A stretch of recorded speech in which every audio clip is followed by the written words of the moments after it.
And boom, we are live. How you Nice. doing, Rob? Oh, I'm doing well, man. Just a big start to the day. It's Tuesday, one of our busiest days. So just fired up and stoked to be on your first episode. I think this is going to be great. That's yeah, I first I'll get this out of the way. I greatly appreciate you carving out time on obviously one of your busiest days, especially one of the busiest weeks too, being the holiday and all that. Sure. And for giving me a chance at I guess you're popping my podcast cherry right now.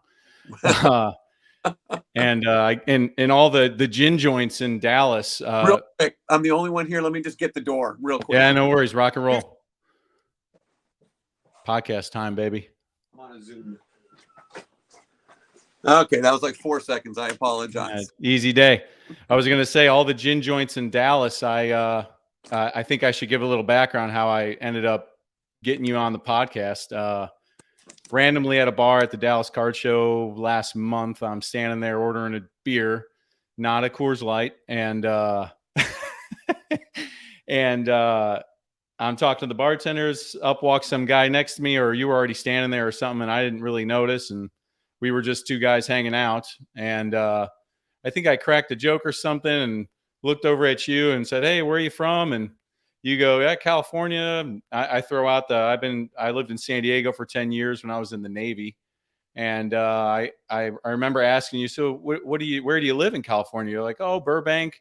Oh, and I go, "There's a great card shop out there, one of the biggest and best." And you look at me like, "Is this guy fucking with me right now, or what's going on here?" And so basically I go, "So what do you do for a living?" And Rob goes, I own Burbank Card Shop, dumbass. Not, he didn't say dumbass, but he had that look in his eyes like, "What the fuck?" So yeah, that's how I came to meet the Card Father in person. I did notice a few people randomly looking at me while I was talking to you, and my spidey sense didn't really pick it up. I just was like, what's the deal? This guy's just a guy at a bar with me, man. Well, I appreciate the drink you bought me too. That was a long day of drinking. Oh, I bet that was Friday night, Saturday night, Friday night. I think it was Friday. That was an ugly night for me, but those are the best kind. So that was fun. They are, for sure. How did the show end up being for you? I went there. I had a meeting at Beckett on Monday. And okay. I figured I would just tack on the Dallas show to that. Just a lot of friends there, more just to meet and greet and have fun than anything else. No real agenda. Maybe get a few extra people on board for the Burbank Card Show, kind of talk that up a little bit, but mostly there for friends, good meals, and just getting the pulse of the industry more than anything else. How did you feel the pulse was?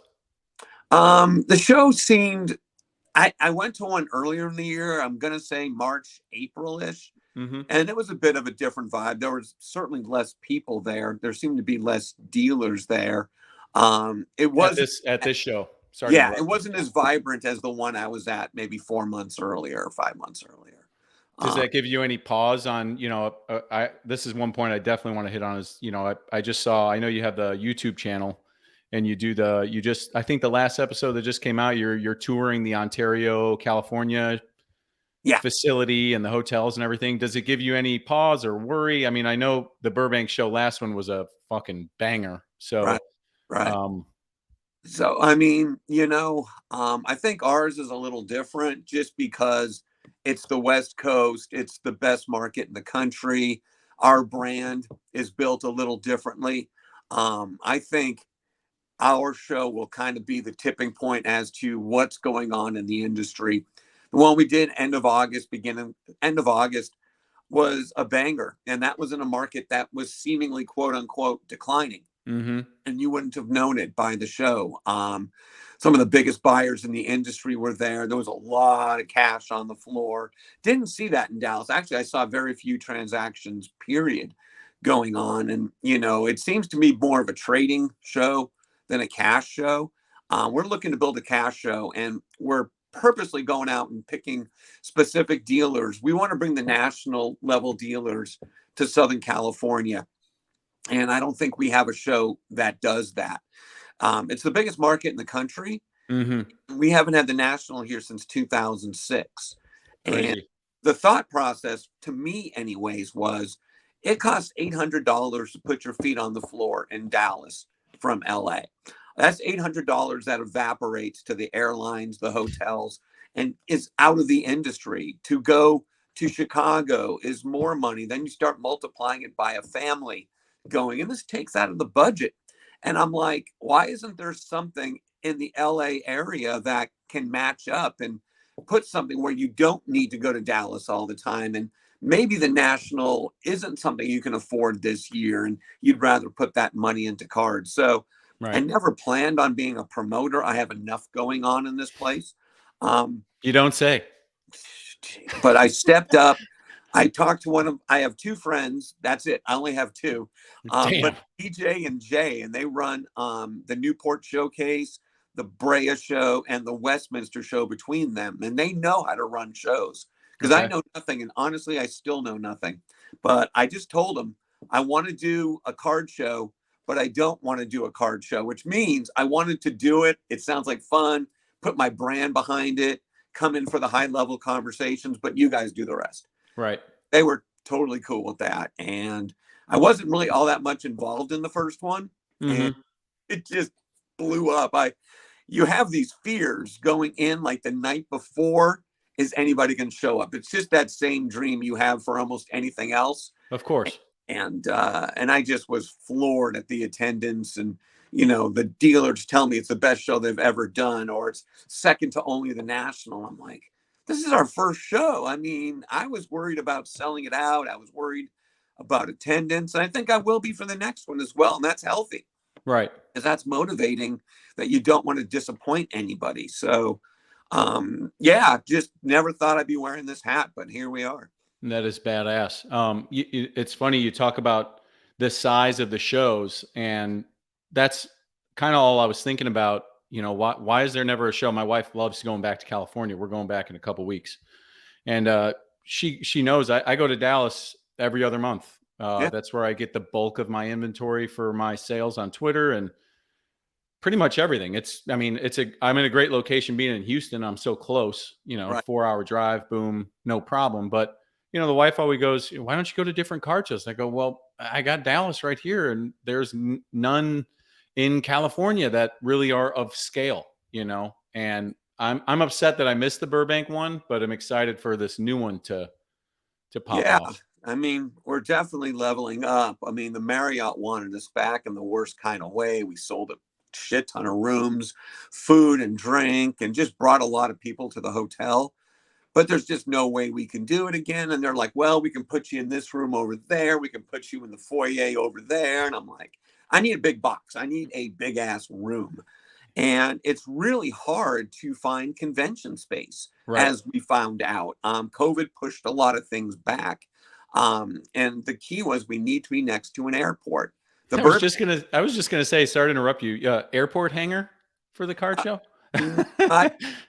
We were talking about the old IKEA that's empty over here. Oh yeah, wow. And it's just like, no, we want to plant our flag somewhere where it's first class. And the Ontario International Airport is 5 minutes away, and it's international, so there's directs from everywhere, which is big. And the host hotel's right next door. There's 2 other hotels within walking distance. We'll have $120 rooms available.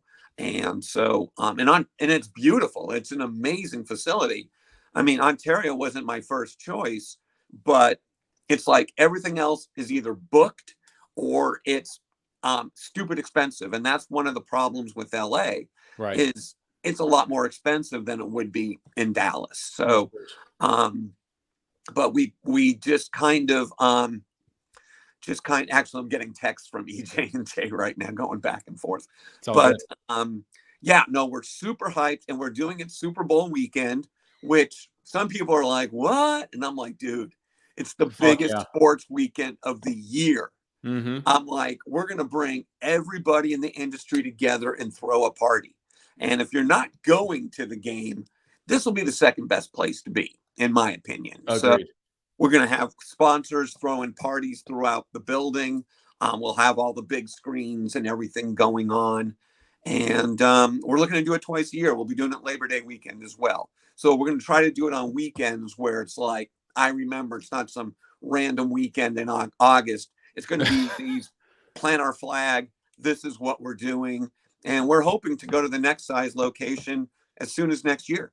Oh, wow. We want to get through these two in Ontario and then do the math and see, can we go to Anaheim? Can we go to LA?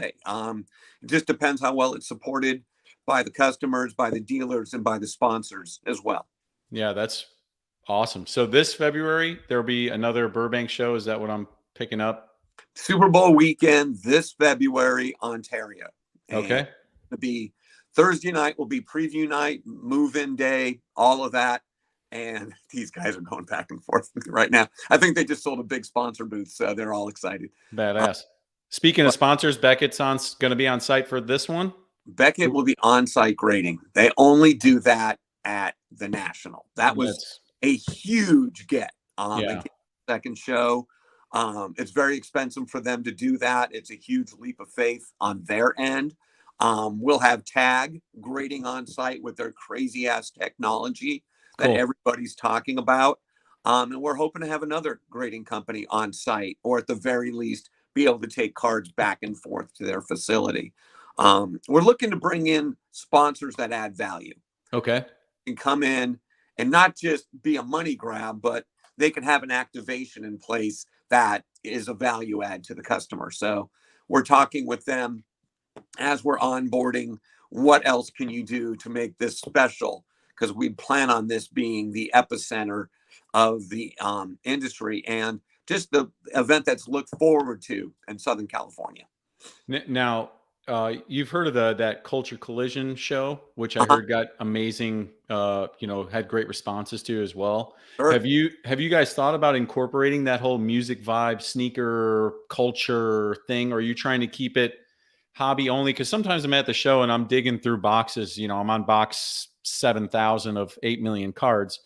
And I got to throw an AirPod in because I'm like, man, it is all I hear is people, you hear like that. And it kind of, it's like a white noise at one point. Right. And I'm always going, man, there's no fucking music on. Just put a music or even the sound of a game. But like you said, there's going to be TVs and whatnot. So, well, you know what? I firmly believe, and maybe it was you that brought it up to me, that we should have some kind of background music, just something so it's not like dead air, but again, not boom. Yeah. And I'm totally going to bring that up with my guys. I think that's great just to have something in the background, maybe some 80s hard rock, that would be my choice, but Hey man, whatever. As long as there's, something, I could hear fucking classical for all I care. And I'd be like, all right, well, at least there's something. It's funny you talk about going through boxes because I'm known for going through boxes at shows and literally bringing back pallets of cards from the National where, it's like, I'll hit the show like Wednesday and I'll grade all the dealer tables. And I'm like, kind of just making notes. This is an A, this is an F, whatever. And then be able to go back to number 11, 12. And that was my favorite. I start there and I negotiate a price or dollar cards. And I'll sit there and say, I'll pay 40 cents a card, but I'll take 5,000 of them. Mm-hmm. And I mean, like we do a deal like that. And then I come back Sunday and make an offer on everything that's left over. So Sunday was always my Super Bowl where I would go to all these tables and kind of do some quick math and go, I'll give you 2,600 for what's left. And they have no idea what's going on. And like, they didn't plan on selling it that way. Right. Like, we don't really want to take it home. And then they'll say $3,000 and I'll say, nah, I'll pass. Okay. Come back. It's just, and then it's just another 6 boxes on the bonfire. And we would literally buy 2 pallets where it's just like 6 feet high, cost me like $1,300 just to get them back. Wow. And then we'd process over the course of the next few months. And that's how we got the bulk of our cards. Now it all comes to us. If you're here on a given day, like today, and you'll see on Instagram where literally we can have 50 people come through the store, put their name on the list to sell us cards. It's overwhelming. And send some my way. Yeah, dude. It's Jesus just like, Christ. It's almost like there's nobody that buys cards in shops anymore. And my customers tell me, we go to this shop, we go to this shop, and, they just don't. Or if they do, they're too cheap. Or if they do, it takes forever. Mm-hmm. And, you know, a lot of shops are only 1-person, 2-person operations. And Right. if one of them's taken out of the equation buying, it makes things difficult. But, you know, we have 2 people at all times that are like the best buyers in the industry. Right. Ray is amazing. My son is, I wouldn't trade him for anybody, not just because he's my son. It's because literally he's better than anybody I know, myself included. That's So, amazing. you know, but yeah. So are people when they, I guess, you know, we can transition to that because that was kind of something I wanted to touch on. I'm happy you brought it up. Because like I go and buy cards, a ton of cards, especially at the Dallas show. And I sell them on my Twitter page, and some of them I keep, but a lot of them it's for inventory. Yeah. And I'm scouring the internet, driving my wife absolutely nuts, discords and blowout and here and there, and just trying to build and gather as much interesting curated inventory that doesn't just look like a bunch of, a bunch of 2020 Prism LaMelo balls. You know, you can only sell your clientele, no matter how many people they are going to, when is it enough? You know, when have you sold enough of that card? And it's interesting to hear you say buy like that. And I've been going to the shows now and learning my tables a lot better. And I kind of have my people I go to. Do you have people that walk in and they're like, "Hey, I got a 3,000 count box," and do you guys just look through it really quick, or are you picking through all 3,000? You're like, "Okay, it's good," or if one sleeve looks good, you're like, "Okay, just let's go, move along, I'll take it." You know what? Usually it's just a quick eyeball. I'll look at it. I see it's Prism, it's Optic, it's Chronicles. It's the same shit over and over again that everybody brings in. And there's only so much you can consume on certain things where Exactly. it's like I have the best ways to sell cards in the industry. And I'm like, dude, I already got 12. Now you're making it 17, you know? But I might throw a number at it. I might say, you know what? I can do $200 in store credit, you know, and they can yay or nay and they can think on it. And I'm like, you know, you kind of see all the dollar cards. You've heard about my 40 million card warehouse. I'm like, amazing. You know, if you have what I need, I'm going to be more than fair. You don't build this inventory by not being fair. It's like people are like, what do you pay? I'm like, well, look at my showcases. I'm like, nobody gives me these cards. I'm not a manufacturer. I didn't build them myself. But Right. liquidity is one of those things I preach over and over and over again. And I'm really preaching it to these guys as well, that if you don't have cash buyers in this industry, it's a house of cards. Mm-hmm. And it's a literally market. We're not selling microwaves here. We're selling something with perceived values. And we do our best to consume as much of this as possible, process it. I mean, literally, I'm doing my reels. I got my next 2 set up right here. I think we do the best job in the business as far as consuming, processing, being able to put things out, show them exactly what's going out through my reels on IG, show them exactly what showcases they're going into, and providing a stickiness with our customers where Saturday afternoon we bought these, Mondays we don't buy, we only process. Now Tuesday morning, all this stuff, I've already done 2 reels and, you know, crazy stuff hit the showcases. And we'll probably do 12 reels today, probably. Wow. Which means we'll get about 350 fresh cards into the showroom. And there'll be graded cards that start from $1 on up to whatever crazy card we put out. So it's not just buying, it's processing and taking one card from someone that's unwanted and getting that into the hands of someone else that'll be in their PC and they'll enjoy it. And we don't have enough people that do that in the industry. And I try to really make that crystal clear to anybody, especially the new ones that are coming in, that'll be the decision makers. Right. Decision makers 2 years ago. And I'm trying to explain it's not just about breaking and pushing cards on people. We need to be able to take the cards back and give them store credit because their credit card is going to be gonzo. And then what do? And they got all this stuff that's dead to them and they don't want to do the work. And, you know, they come in, the last one sold at $6 on eBay. I'm like, dude, it costs money to process this card, get this onto eBay. You're welcome to do it yourself. I don't want to do the work. I'm like, well, shit, we don't want to do the work either, but that's kind of how it all goes. So, you know, it's a lot of effort and you're learning that on a smaller scale right now. Yeah.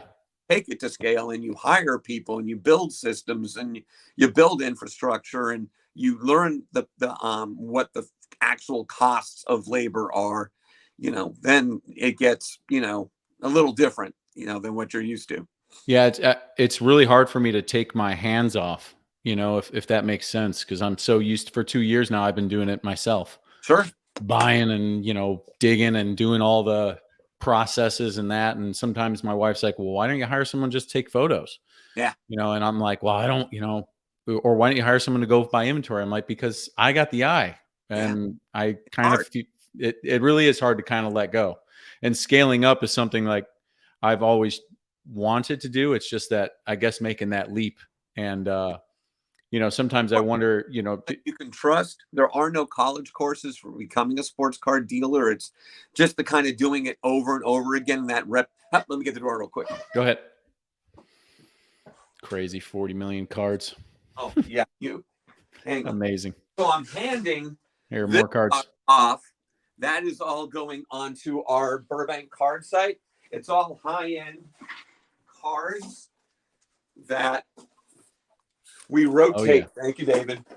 That we rotate out as I'm adding new cards to the showcases. Other cards come out, and they've had their week or so to sell in the showroom. Okay. Then we will sit there and send them over to burbankcards.com. It mirrors over to eBay, and those go into separate showcases in the store. And it's this process, that it's the circle of life as a card. And so my guy comes in every morning to grab whatever it is. And a lot of cards come in where it's like, this card has zero chance of selling in my showcase. And it could be $100 card. Sure. Maybe a printing plate autograph of Nick Chubb that's $25, and it'll die in my showcase at $25. But going on to eBay with the whole world looking at it, it has a much better chance. So I just skip the process of putting it in the showcase, and that just goes directly over there. And again, every card that goes through me, I'm like you. I'm a card dork. I love going through cards. Yeah. And I love the fact that everything comes through me. It goes into wherever, and my guys do all the listing, the scanning, the database work, the imaging. Not fun part. The pulling, the shipping, customer service, all that shit. But I get to do what I enjoy. And yeah, other people can do it, but they might not do it your way that you're comfortable with. Right. And it's hard to send people out to buy, especially like the bulky, I know it's a $5 card, but I'm buying it at 80 cents in this bin. And it's hard to teach that stuff. And I actually enjoy it. I wish I could sit down at those tables in Dallas and do those things, but I just don't have the time, and it's a pain in the ass getting it back and all that stuff. It's nice that you can just kind of drive it back and forth. It is. But it's a bitch when you got to ship it and deal with that. So yeah, the dealers that fly in, I'm looking at some of the shit they're bringing in. They'll have 10 shoe boxes full, and I go, "Where are you from?" "Oh, Colorado." "How'd you get this here?" Threw it on the plane." I'm like, "Oh, no thanks." No thanks. No. No fucking thanks. No, I'm the same way. I'm like, but we don't do shows like ever. I've done one show in the last 30 years, and people are like, "Why don't you do shows?" I'm like, "Dude, what am I going to do with an 8-foot table? I mean, what am I going to bring? I mean, right. I have a show, and it's 7 days a week, and to tear it apart to go somewhere else when there's people, it's just, I'm at your size tailor, which is a lot different than somebody just with a black box walking around. It's a little different on this end. I bet. How do you miss 2020? 20, what a clusterfuck 2020 was. Who would have thought all it took to make the business go 4X was a global disease that was killing people, that was causing mass unemployment, supply chains, and all the nightmares. But like I'll tell people, May of 2020 up until that point was the best month we've ever had in the 31 years at that point that I've owned the business. And we were closed to the general public. So that's so wild how berserk things got. And then we reopened, and there's lines out the door to get in. And you have social distancing, so you can't pack your place like sardines. You have 5 people inside. Yeah, everyone's spread 10 feet of whatever. It was, especially in California. It was, no joke. Yeah, oh yeah, dude, they were hardcore, and it was like we're sneaking people into the building to pull orders because our business goes like this, but our staffing goes like this. So I'm just trying to bring in the bare minimum, just sneak them in the side door, and just to get some orders out. Right. But I miss it but I don't think it was healthy what happened. I think that we really turned off the first wave that came through as things went like this that weren't sustainable. Yeah, That like this card selling for $400, $500 is, yeah. kind of mind blowing now. Well, you take that card as the perfect example because it was the ultimate greed play where 1920 and 1819 basketball slowly rose based on the merits, based on supply and demand, and performance and all that. Whereas 2020, they just started it up here. It was $2,400 for a hobby box out of the chute because the distributors decided we're going to take every dime off the table and we're going to just sit there and make it where literally these stupid messages literally we're going to start it at where these other products took a year to 18 months to get to organically. Right. We're just started there, and that was absurd. And our cost was like $2,000 to bring in boxes, where this was a $250 box. It was built to be a $250 box. Now it's 8x with content that maybe 10% of the time paid for the box. Right. And all Maybe. it did was point customers.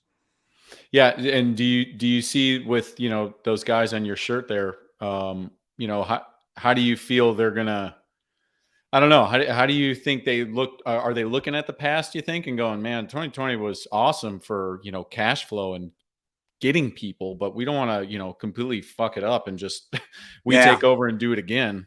It was the the wrong Wild way. West, and no regulation, just distributors becoming retailers, and just we turned off a lot of people. We hurt a lot of people. A lot of people came in with very little knowledge, and a lot of people with a lot of knowledge took advantage of that. And Right. it was a lot of pump and dump, a lot of hype.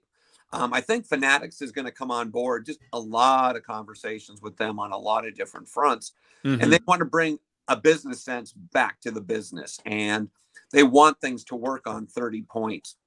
They want to be able to track inventory. They want to make a retail business out of it, not just this helter-skelter, joke that things became. And they want professional retailers. They want stores that they could put their brand behind, that these will be Fanatics authorized shops. These are going to be the stores that we're going to put the allocation and the marketing muscle behind. And that makes sense because they have a powerful brand. Oh, and yeah. To come in and to see this craziness doesn't make a lot of sense. They want to be able to sit there and say, you're getting this at X. We expect you to sell this at X, and you need to sell through it at X and not hold it back. Like a Foot Locker. Like a real business. Yeah. We're a little different because we're collectibles. Sure. Buy, sell. But I think it's smart what they're doing, and being able to cap what break prices will be as well. Because, well, if you're having set margins in a store, it shouldn't be any different for a breaker. It should be at 30 points. And just because you're breaking a case of NT or Immaculate or some crazy shit like that. Yeah. It still should be, no matter the hype, I guess.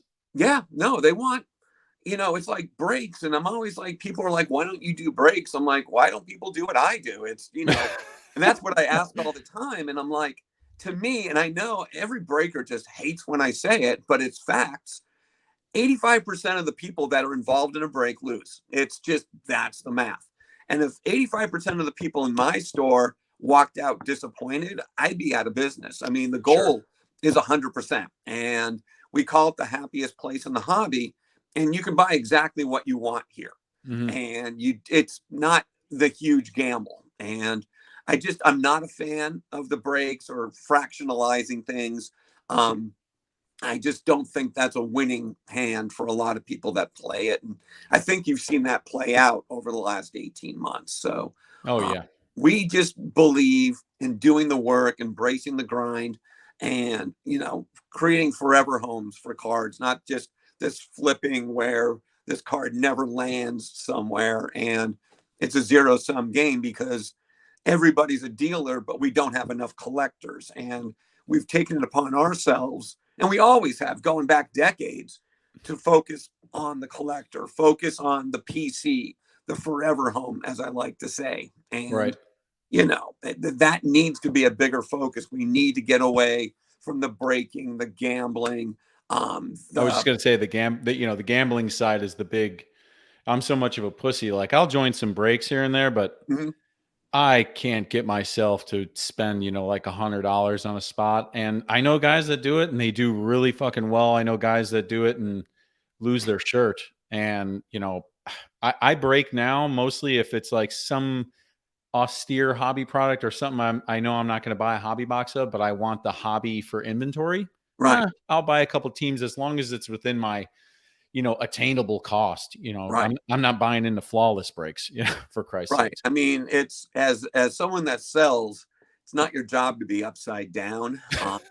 It's, what sells, and I don't break anything. I've never been in a break. It just financially, it's never been something where I'm like, oh, okay, this is something I can do and I can make some money. I can use this product. I mean, the product comes to me anyways. Sure. It comes to me on my terms, right? As being someone on the other side of the counter, and someone's opened a product and basically driven off the showroom floor with it. Now they've got these used lottery tickets, as I'll call them. And, they have no use for them. They don't have a use for that Colin Sexton 21-22 card that, sells on eBay for $10. Right. They're not going to do the work to get it there. That's not a card they want in their PC. They bring it to Burbank to get some liquidity out of it, get some storage credit out of it.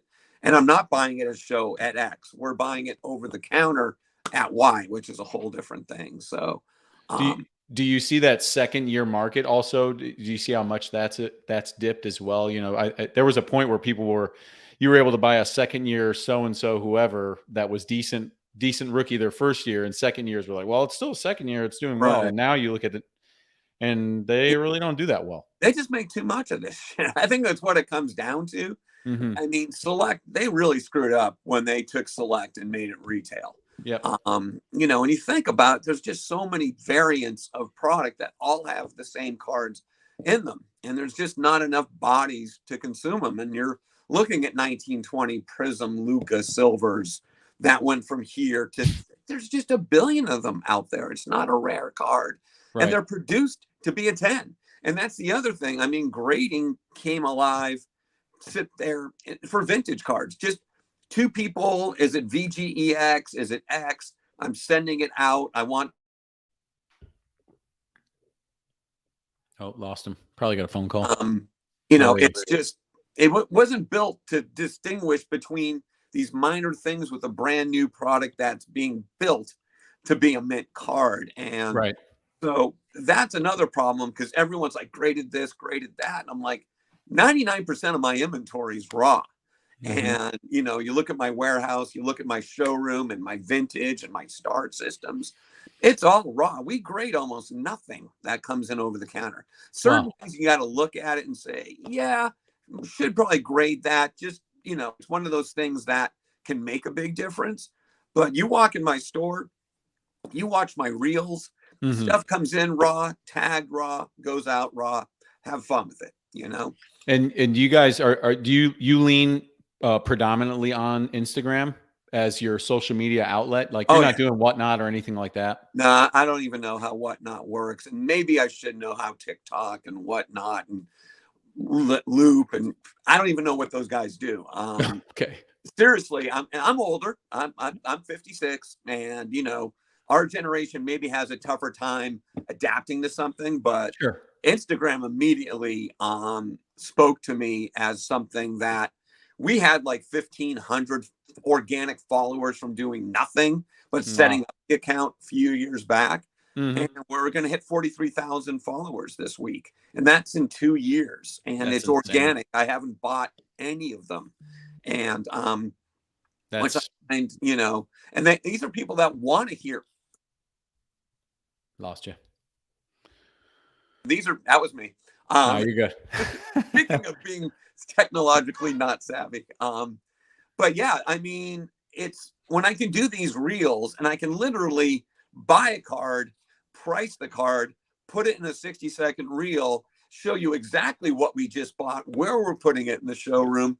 That's powerful. When I can click record, send and do a 10-minute message, kind of like a monologue or a rant, or Sure. go off the rails on a topic, that's huge. And that is like this honesty that I have with my audience, where I'm totally transparent. This is what I feel like. This is what we do. If you want to copy what we do, copy what we do. I'm going to show you the store. You like something that we built in the store, build it yourself, put it in your store. I think what we do that's unique is we try to grow the pie, instead of trying to keep all this information to ourselves, because if it's a bigger pie, I'm going to get a bigger slice. And it's an interesting way to look at it. I'm a firm believer in that. I don't like the fact that it's doing this, but it's doing that because it's a stupid industry the way it's set up. It doesn't make sense. I think there's a lot of stupid people that think they're smart people. I shouldn't probably said that out loud. It's good. But I firmly believe it, because too many people are in this narrow silo of the industry. And if they can't go onto a card ladder or an eBay, they have no idea what they're looking at. And then it's all based on the latest comp. And it's just like, that doesn't make a whole lot of sense, because that card just disappeared from the market. There's none for sale anywhere close to that. And you can be the cheapest, but if I can't buy it for what the last one sold for, I don't want it. Or I want to pay a percentage of that. Okay. Then it starts spiraling downward. And it's one of those things where we need to be able to create more retailers and more ways to sell things over the latest comp. And then all of a sudden, we're paying a stronger percentage now, because we've built this audience that are forever homes, or people that are outside the industry that aren't jaded like so many within it. And, that's our job, is to grow the pie. To grow the pie, you can't just sit there and sell it for what the latest one sold for, because the next one will sell for less than that with that kind of mindset. There's 18 million different items in the industry, but to be honest, there's just a couple thousand that the majority of these people care about. Right. And, it's such a wide business, and it's one of those things where people aren't trying to build collectors. They're just trying to flip. They're just trying for the fast buck. They're looking at the lowest hanging fruit. And I'm like, there's so much more to the industry than that. And we all need to find ways to retail things, to organize things, to add value to the cards. And that's what we do every single day. And that's what I keep telling these guys is, if you want to give product to someone, what's their value add to the industry? Are they just surviving because of their allocations, or are they taking those allocations and putting those resources towards other things that make them unique and help to grow the pie? And I'm like, there's shops around here that literally, if they didn't have allocations, they'd be out of business. Right. And those shops maybe don't deserve the allocations, because they aren't doing things above and beyond that to be successful. We got a couple shithead ones out here in Houston that I refuse to go into, just because it's just not worth my time, man. It's the same kind of thing. Everyone's a fucking mastermind, and it's this is the thing, and this is what we're doing, and say, okay, man, have a nice day. Everyone's Nostradamus when the market's going up. Yes. Don't show me how good you are in an up market. Show me how great you are in a down market. We've always thrived and actually succeeded better in down markets, because we're built for that. I was telling Ryan, I probably shouldn't have said that either. Actually, I probably shouldn't say it here either, but there's just a lot of screaming little bitches out there right now. Yeah. That just everywhere. And that it's a two-way collectible market that does this. It's always done that. It was red hot in the late 80s to early 90s.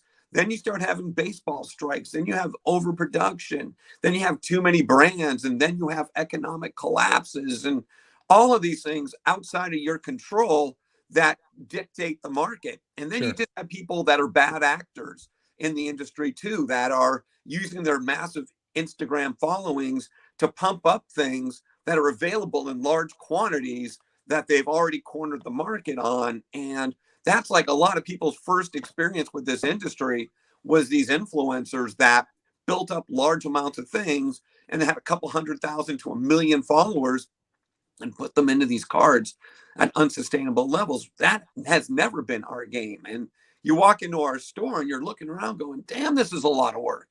Everywhere you look is like, damn, that's some effort. I'm like, yeah, it's a lot of effort, but you should see my warehouse. That's way more complex and way more work. That's insane. Yeah. It's because we're in it for decades. My son's 27, Ryan, and he's my succession plan.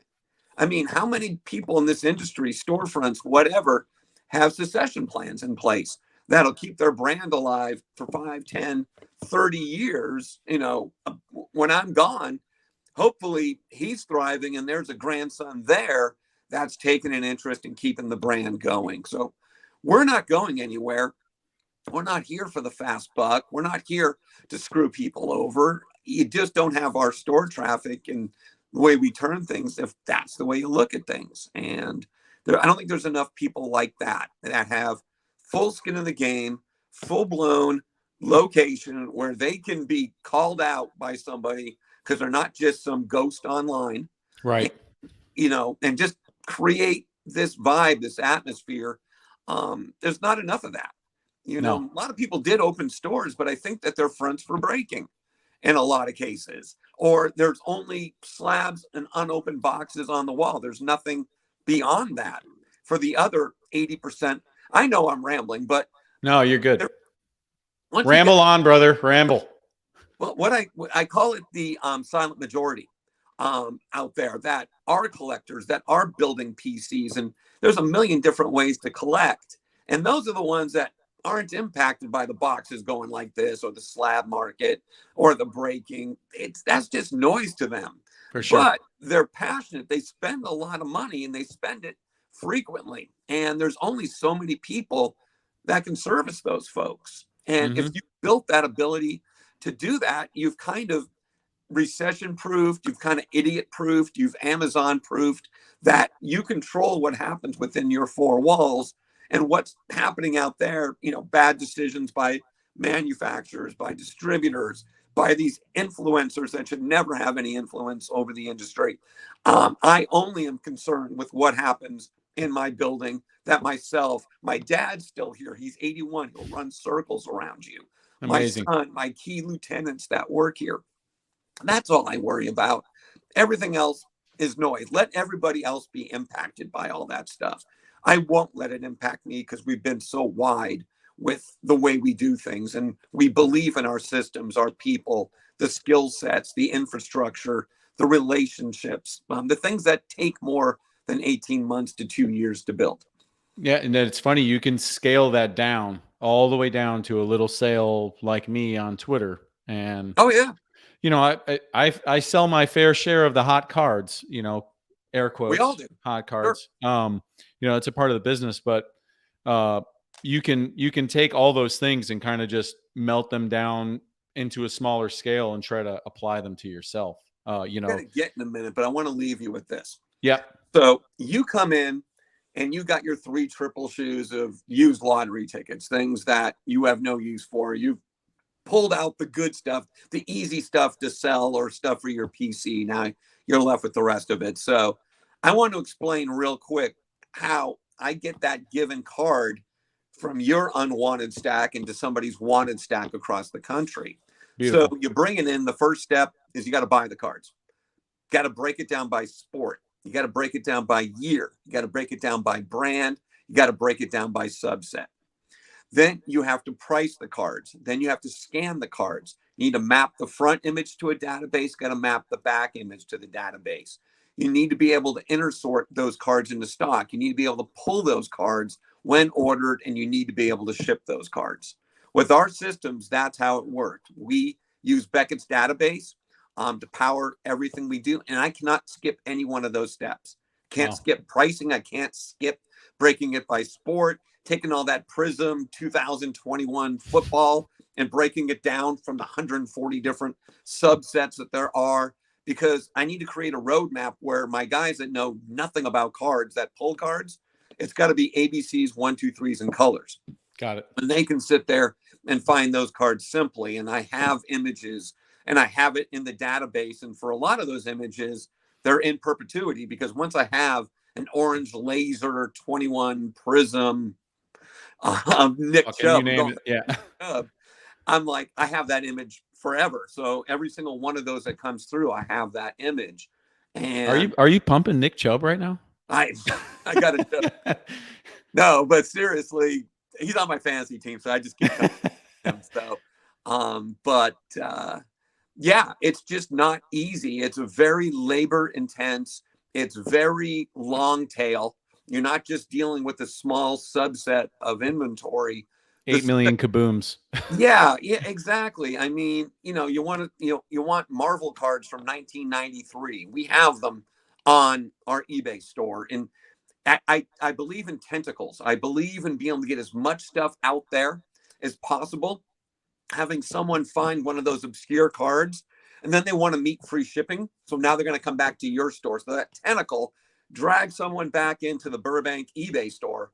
Sure. Now they have 2.5 million, literally 2.5 million different listings there, where they can build a $30 shopping cart and walk out of there going, damn, I just saved all this money in shipping from everywhere else, because Burbank's landed price dwarfs everybody else, because now they're paying 99 cents plus $2 shipping on this card, or $3 shipping. So their landed price is $3 to $4. Your landed price with me is 99 cents, because you're able to find so much stuff that you need and put it in one cart. So you don't need to be the cheapest on every card, sure, but you need to have the best landed price, because your selection dictates that they can fill a cart affordably, free shipping, and not have to dick around with all these different guys with smaller selections. And how many cards you guys have on eBay before I let you go here? About 39 million, about 2.4 million unique. You got to come out. Crazy.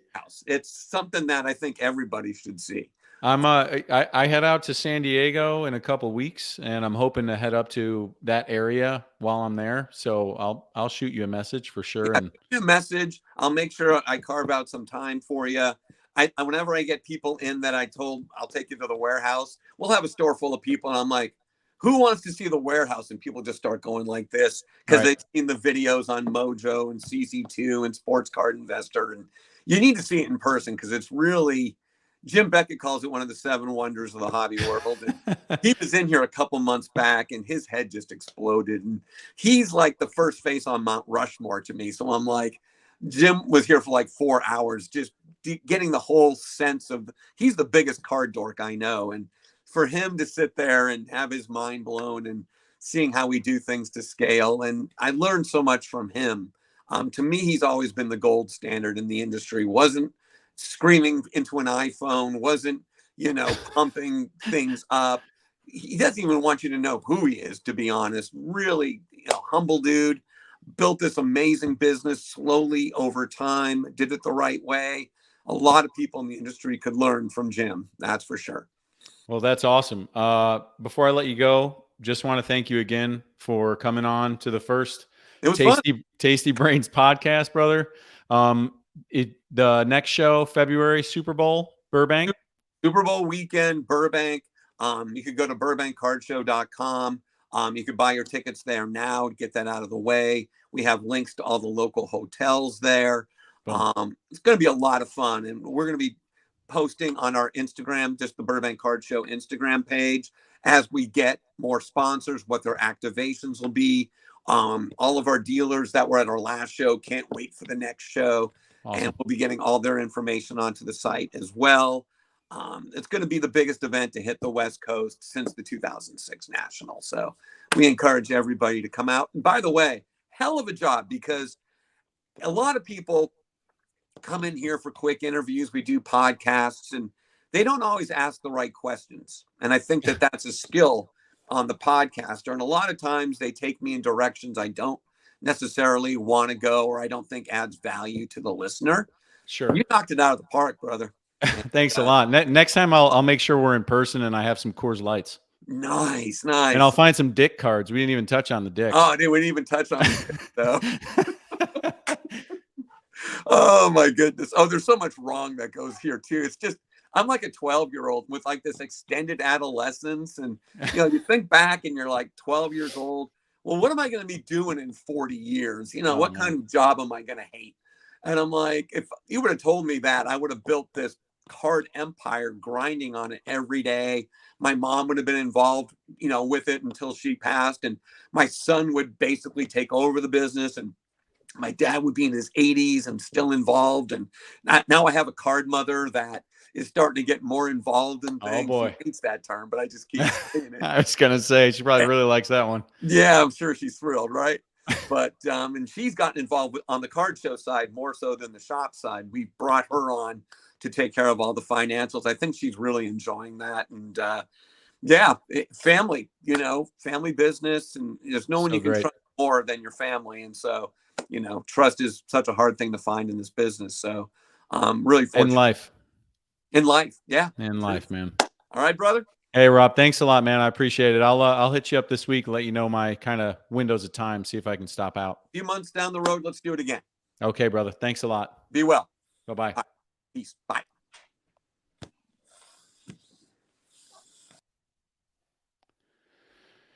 All right. That was awesome, I think. I don't know what you guys thought. I'm going to shoot him a message real quick. And yeah, it's so funny being that was the first podcast. And it's like most things in life, you sit there and you start to, oh, I got this podcast starting. Oh, shit. I hope it goes great. I hope, I ask the right things. And then you kind of start like gaming your questions. You start just gaming everything. When I was in the Navy, we would do like cards. You get graded on shit. And before the flight, the day before, you're memorizing stuff. You're trying to learn all these things, and then you start thinking of the scenarios that could happen, and then you start trying to anticipate them. And anytime I ever did that, if I anticipated it, I fucked it up. And then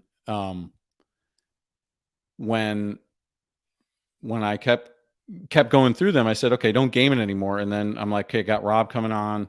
First time, first show. What's going to happen? Am I going to fuck this up? And then I start thinking of questions and thinking of things that he's going to react to and say. And I just said, wait a second, I'm doing what I did when I was in the Navy. Stop, go to sleep, and cleared my mind and just did the thing. So just like all things, I would say go into it, full steam ahead, and, rock and roll. And you can sometimes make some of the best stuff if you just get after it. I hope that everyone enjoyed the first episode. This is going to go live hopefully tomorrow or Friday. We'll see with the holiday. And thanks again. Tasty Brains episode number 1 in the books. Thank you.